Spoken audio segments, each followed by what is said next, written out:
voit ces énormes porte-conteneurs qui sillonnent les océans ou ces nouvelles éoliennes en mer qui vont alimenter notre avenir. Mais qui les conçoit au juste? Qui sont ces architectes de l'invisible?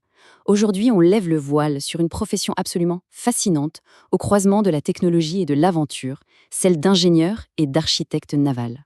Allez, on commence direct avec le chiffre qui parle à tout le monde. 105 670 $. C'est le salaire annuel médian pour un ingénieur naval.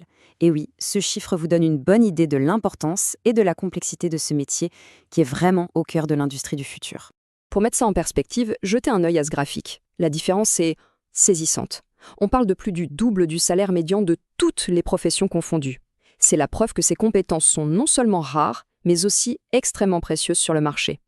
Alors, un salaire pareil, ça se mérite, évidemment. Concrètement, qu'est-ce qu'ils font au quotidien? Ces professionnels qui façonnent les géants des mers, c'est ce qu'on va voir tout de suite. Imaginez une seconde. Un porte-conteneur, là, aussi grand que plusieurs terrains de foot. Eh bien, c'est l'ingénieur naval qui a conçu sa coque pour qu'elle résiste aux pires tempêtes, tout en optimisant sa consommation de carburant. Ce sont eux les véritables maîtres d'œuvre de ces cathédrales d'acier. Et leur quotidien, il est vraiment loin d'être monotone. Un jour, ils sont devant leur ordinateur à modéliser en 3D la structure d'un navire. Le lendemain, hop, casque sur la tête, ils sont sur un chantier naval à superviser la construction.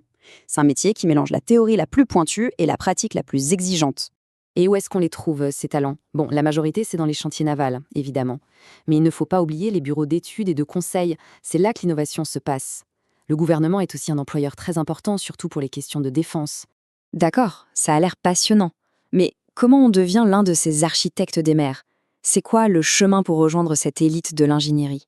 Eh bien, comme pour toute carrière d'ingénieur de haut niveau, le chemin est exigeant, mais il est clairement défini. Tout commence par une passion pour les sciences et les maths au lycée, puis un diplôme d'ingénieur spécialisé. Mais la vraie clé, c'est l'expérience pratique, celle qu'on acquiert sur le terrain pendant les stages. Mais attention, les compétences techniques, ça ne suffit pas. Un bon ingénieur naval doit être un excellent communicant pour travailler en équipe, un esprit créatif pour innover et, surtout, un résolveur de problèmes hors pair.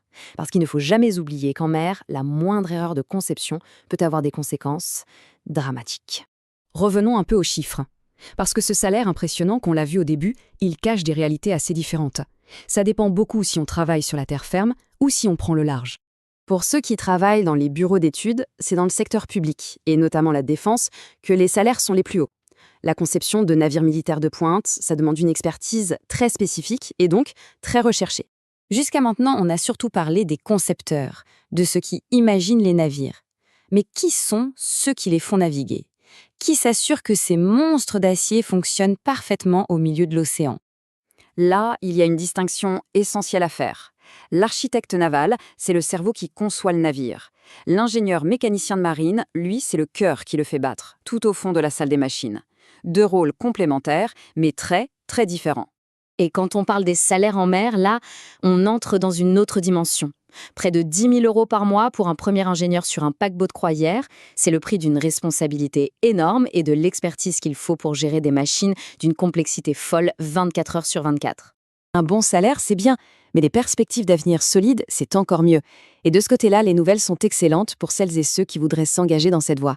Regardez bien ce chiffre, une croissance de l'emploi 2 fois plus rapide que la moyenne. C'est le signe d'un secteur en pleine ébullition qui a un besoin criant de nouveaux talents pour mener à bien toutes les transformations qui arrivent. Et pourquoi une telle croissance? Parce que les ingénieurs navaux sont en première ligne pour relever les plus grands défis de notre siècle.